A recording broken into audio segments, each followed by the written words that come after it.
Halo semua, kembali lagi di channel Bochnime. Sebelum kita mulai, klik tombol subscribe dan aktifkan notifikasinya supaya kalian tidak ketinggalan info dan teori terbaru mengenai One Piece. Sekarang lanjut ke pembahasan. Kali ini Mimin Bochnime melanjutkan scene selanjutnya. Oh ya, sebelum biar terus bisa berinteraksi dengan kalian, subscribe di channel ini ya, dan bantu ramain video Mimin juga. Oke, yuk kita bikin One Piece makin rame lagi. Scenes kembali memperlihatkan keadaan di Pulau Hachinosu yang telah menjadi semakin seru dengan berbagai perkembangan yang terjadi di area tengah kota. Pertarungan tiga kubu antara pihak bajak laut Akagami yang terdiri dari Shanks dan Ben Beckman, kemudian pihak bajak laut Kurohige yang terdiri dari Kuzan, Shiryu, dan Van Augur, lalu pihak angkatan laut yang terdiri dari Kizaru, Momo Usagi, dan Tokikake terus berlanjut dengan semakin seru. Dalam pertarungan panas tersebut, Shanks dan Ben Beckman masih tetap unggul melawan para musuh itu. Di sana ada momen menarik di mana Shanks melancarkan suatu serangan besar yang mengakibatkan kehancuran di lingkungan sekitar. Para musuh pun bersusah payah untuk menangkis dan menghindari dampak dari serangan tersebut. Berhubung area sekitar mengalami kehancuran, maka muncul juga debut tebal yang menutupi area pertarungan. Hal itu pun membuat Kurohige yang sedang memantau dari jarak jauh kesulitan untuk melihat apa yang sedang terjadi. Namun tiba-tiba dari balik debu melesat peluru berlapis haki yang terarah kepada Kurohige. Dia memang sempat menangkis dengan tangan berlapis Busho Shoku Haki, tapi dampak dari serangan peluru itu tetap saja terasa menyakitkan.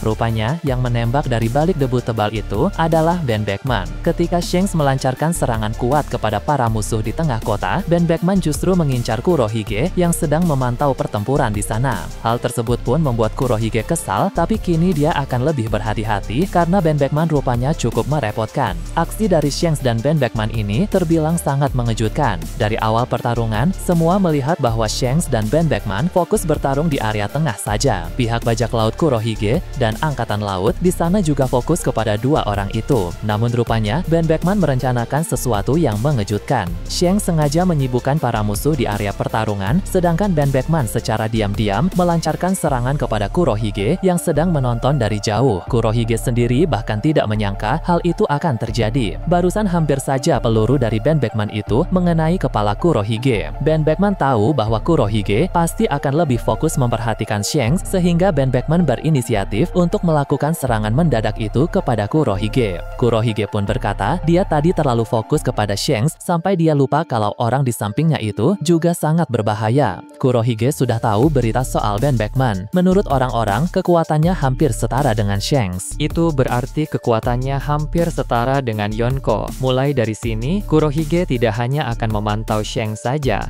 tapi Ben Beckman juga wajib diwaspadai. Di samping Kurohige, ada Katarina Devon yang berkata bahwa tembakan tadi hampir saja mengenai Kurohige. Kurohige pun bilang dia tidak akan membiarkan hal itu terjadi lagi. Kemudian, dia pun meminta Devon untuk pergi dari sana, tapi jangan ikut campur pada pertarungan di tengah kota. Kurohige ingin Devon pergi ke area lain, lalu menyerang para musuh yang sedang berjuang melawan aliansi-aliansinya yang berdatangan. Kurohige ingin Devon semakin memberi tekanan kepada para musuh itu demi meningkatkan keunggulan mereka dalam perang ini. Devon pun bergegas dari sana untuk melaksanakan perintah dari sang kapten. Di area lain, Koby datang ke tempat Garp dan Bogart yang sedang bertarung melawan banyak sekali aliansi Kurohige. Dengan begitu, di sana Garp ditemani oleh tangan kanannya, yaitu Bogart, dan muridnya yaitu Koby. Garp pun meminta mereka untuk melakukan yang terbaik dan tunjukkan kepada musuh hasil latihan mereka. Mendengar itu, membuat Bogart dan Koby menjadi bersemangat, sehingga mereka berdua bertarung dengan lebih maksimal dari sebelumnya. Bogart memakai berbagai teknik tebasan yang cepat dan juga kuat, sedangkan Koby menggunakan beragam skill tinju yang diajarkan oleh Garp. Dari kejauhan, Sengoku yang juga sedang bertarung melawan para musuh bisa melihat ke tempat mereka. Sengoku pun tersenyum dan berkata, pemandangan yang menarik sekali ketika melihat Garp bertarung sambil ditemani oleh dua orang itu, Bogart, sang tangan kanan Garp, dan Koby, sang murid Garp. Di area lain lagi, ada pemimpin unit pengguna buah iblis dari bajak laut Kurohige.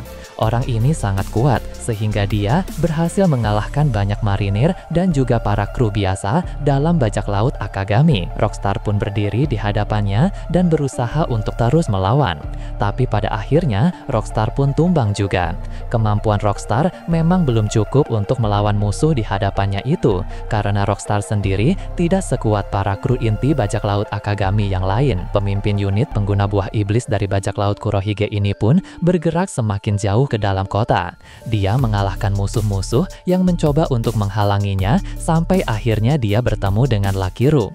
Tentu, Lakiru jauh berbeda dari semua musuh yang telah dia hadapi sebelumnya. Nah, pemimpin unit ini pun berkata, dia tahu siapa Lakiru itu sejak lama, karena dia sering mengikuti berita tentang kru inti bajak laut Akagami itu. Menurutnya, sebelum bergabung dengan bajak laut Akagami itu, Lakiru sudah punya nama besar di wilayah South Blue. Sepertinya sang pemimpin unit bajak laut Kurohige ini berasal juga dari wilayah South Blue, sama seperti tempat asal Lakiru, sehingga wajar dia tahu tentang nama besar Lakiru di kampung halamannya. Setelah berbincang singkat, dua orang ini pun mulai saling serang. Berpindah ke tempat lain yang jauh dari sana, Katakuri, Marco, dan BG yang sedang berlayar diperlihatkan kembali. Pada pembahasan sebelumnya, tiba-tiba Katakuri merasakan ada suatu kapal dari kejauhan. Kapal itu memang masih belum terlihat, tapi Katakuri bisa merasakannya dari jarak jauh menggunakan Kenbunshoku Haki tingkat tinggi. Kenbunshoku milik Katakuri lebih unggul dari Marco dan BG, sehingga di sana hanya Katakuri saja yang bisa merasakannya. Nah, Marco pun langsung berinisiatif untuk terbang tinggi, menggunakan sayap Phoenix miliknya untuk melihat ada kapal siapa di kejauhan itu. Rupanya, itu adalah kapal milik para bajak laut yang kabur dari perang di New Marineford kemarin. Seperti yang kita tahu, sebagian dari bajak laut yang menyerang markas besar Angkatan Laut itu sudah dibantai oleh Akaino, Kong, dan Turo. Sedangkan sebagian lagi memutuskan untuk mundur karena mereka tidak yakin bisa menang dalam situasi itu. Untuk para bajak laut yang sudah dikalahkan oleh Akaino, Kong, dan Turo, mereka langsung dijebloskan ke dalam penjara Impel Down.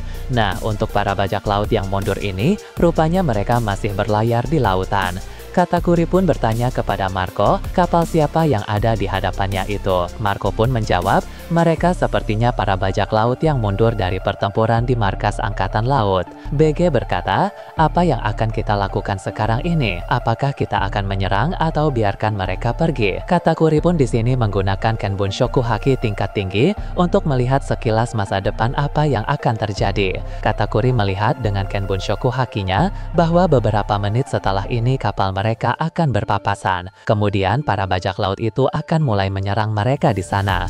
Jadi lebih baik kita serang mereka duluan agar keadaan tidak menjadi merepotkan. Marco pun terkesan dengan penglihatan Katakuri itu karena bisa melihat masa depan beberapa menit ke depan, padahal biasanya hanya bisa beberapa detik saja. Rupanya, Katakuri sudah meningkatkan lagi kemampuan Kenbunshoku Hakinya menjadi semakin hebat lagi sampai bisa melihat cukup jauh ke masa depan. Sepertinya ini adalah teknik Kenbunshoku Haki yang hampir sama dengan Shanks, di mana pada saat di Lautan Elbaf kemarin, Shanks sempat melihat beberapa menit ke masa depan ketika Eustace Kid akan menghancurkan kapal-kapal para aliansinya, sehingga Shanks pun berinisiatif untuk menyerang duluan agar serangan Kid itu menjadi gagal. Nah, Katakuri saat ini rupanya sudah mencapai level Kenbunshoku Haki yang hampir sama seperti itu. Mungkin memang masih lebih unggul Kenbunshoku Haki milik Shanks, tapi tetap saja peningkatan kemampuan Katakuri ini terbilang sangat luar biasa. Dengan mengetahui para bajak laut itu nanti akan menyerang, maka Katakuri, Marco, dan BG pun mulai mengambil ancang-ancang untuk melancarkan serangan duluan. Berpindah ke tempat lain, Elbaf akan kembali ditampilkan. Nah, di suatu cabang unik tempat Zoro dan Sanji berada, mereka masih bertarung melawan raksasa iblis yang baru muncul di sana. Mengapa pertarungan ini berjalan cukup lama? Karena raksasa iblis tersebut lebih kuat dari para raksasa iblis yang sebelum-sebelumnya mereka lawan. Raksasa iblis yang satu ini berasal dari prajurit tangguh yang punya nama besar di Elbaf, sehingga ketika dia dijadikan raksasa iblis oleh Im Sama, kekuatannya meningkat berkali-kali lipat dari sebelumnya. Nah, di sisi lain, Zoro dan Sandy juga tidak boleh terlalu berlebihan dalam mengeluarkan tenaga, sebab mereka tahu pertempuran utama ada di dunia matahari nanti, sehingga sebelum sampai ke sana, mereka harus memiliki energi yang masih penuh dan jangan terlalu kelelahan. Jadi, tak heran pertarungan menghadapi raksasa iblis ini berjalan cukup panjang karena Zoro dan Sanji harus bertarung sambil menghemat energi. Namun kini, pertarungan itu sudah mencapai babak akhir. Zoro dan Sanji pada akhirnya sama-sama memutuskan untuk melancarkan serangan kuat kepada raksasa iblis tersebut. Mereka berdua berpikir, tidak apa-apa menguras cukup banyak tenaga, asal raksasa iblis itu bisa segera mereka kalahkan. Nanti juga akan ada waktu untuk mereka beristirahat sejenak dan memakan banyak makanan untuk memulihkan tenaga. Sedangkan gabungan dari Zoro dan Sanji itu pun membuat sang raksasa iblis terlempar dan langsung tumbang. Alasan utama mengapa raksasa iblis itu terlempar karena dia Jambe dari tendangan Sanji. Lalu alasan utama mengapa dia tumbang karena Haoshoku Haki dari tebasan Zoro. Para kru Hajrudin yang sedang bersama mereka pun takjub ketika melihat aksi dari dua orang itu karena mampu mengalahkan sosok raksasa iblis yang sangat kuat. Namun meski begitu, ada juga suatu kekhawatiran dari Hajrudin. Dia bilang, jika raksasa iblis ciptaan dari musuh di atas sana saja sudah sekuat ini, maka tentu musuh di atas sana memiliki kekuatan yang jauh lebih mengerikan lagi. Hal tersebut memang benar, karena kemampuan dari Im Sama ratusan kali lipat lebih kuat dari raksasa iblis tadi. Bahkan mungkin ribuan kali lipat. Meski begitu, Sanji berkata bahwa kawan yang lain tidak perlu khawatir. Zoro juga mengatakan hal serupa, dan menambahkan bahwa sekuat apapun musuh di atas nanti, dia yakin bajak laut topi jerami pasti akan tetap bisa menang. Kemudian berpindah ke Marijoa, pertarungan antara Dragon melawan Garling dan Nusjuro kembali mendapat sorotan. Setelah saling serang dengan kecepatan tinggi beberapa waktu yang lalu, kini mereka saling serang dengan jurus kuat masing-masing. Nusjuro dan Garling sama-sama melancarkan teknik yang memadukan antara skill berpedang, haki, dan juga kekuatan buah iblis. Sedangkan untuk Dragon, dia memakai penggabungan teknik angin dan haki untuk menghadapi serangan dari dua gorose itu. Hal tersebut pun mengakibatkan serangan mereka saling beradu di udara dan menciptakan dampak ledakan secara seimbang. Baik Dragon maupun Garling dan Nusjuro sama-sama terhempas ke belakang akibat dampak ledakan itu. Nah, bagaimana menurut kalian terkait ini? Nah, itu tadi berbagai hal menarik pada pembahasan channel Bochnime kali ini. Menurut kalian bagaimana? Silahkan tulis di kolom komentar di bawah. Oke, segitu saja untuk pembahasan kali ini. Jangan lupa like, share, dan subscribe untuk video menarik selanjutnya. Peaceful World!